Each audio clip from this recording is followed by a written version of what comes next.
ময়মনসিংহের মুক্তাগাছা পৌর এলাকায় ধানের শীষের বিজয় নিশ্চিত করতে ব্যাপক নির্বাচনী প্রচারণায় উৎসবমুখর পরিবেশ তৈরি হয়েছে।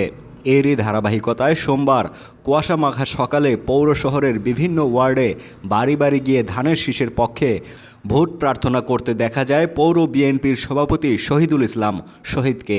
প্রচারকালে তার সঙ্গে উপস্থিত ছিলেন বিএনপি ও অঙ্গ সংগঠনের বিভিন্ন পর্যায়ের নেতাকর্মীরা।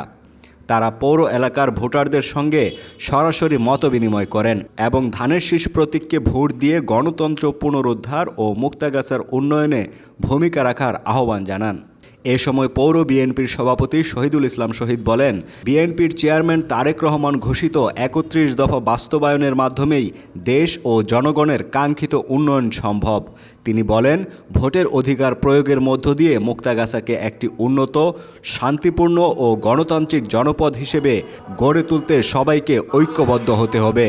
প্রচারণায় আরও উপস্থিত ছিলেন পৌর বিএনপির সাধারণ সম্পাদক মোহাম্মদ মুর্শিদুজ্জামান খান সাইফুল, উপজেলা কৃষক দলের আহ্বায়ক মোহাম্মদ মুখলেসুর রহমান, ৮ নং ওয়ার্ড বিএনপির সভাপতি মোহাম্মদ মোজাম্মেল হক লালু, সাধারণ সম্পাদক মোহাম্মদ আকবর আলী বাদশাহ, এছাড়াও ওয়ার্ডের অবসরপ্রাপ্ত শিক্ষক, পুলিশ ও সেনা সদস্যসহ স্থানীয় গণ্যমান্য ব্যক্তিরা এ প্রচারণায় অংশ নেয়।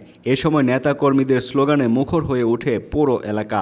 সাধারণ ভোটারদের মধ্যেও ব্যাপক উৎসাহ উদ্দীপনা লক্ষ্য করা যায়। স্থানীয়রা জানান, দীর্ঘদিন পর এমন প্রাণবন্ত ও শান্তিপূর্ণ প্রচারণা দেখে আমরা আশাবাদী।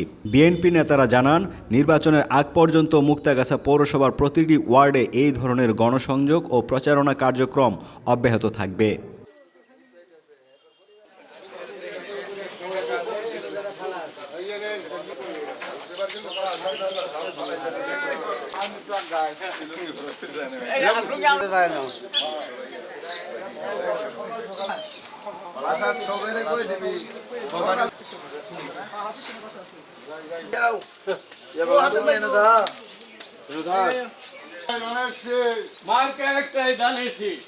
সকাল সকাল যাইয়া ধানের শীষ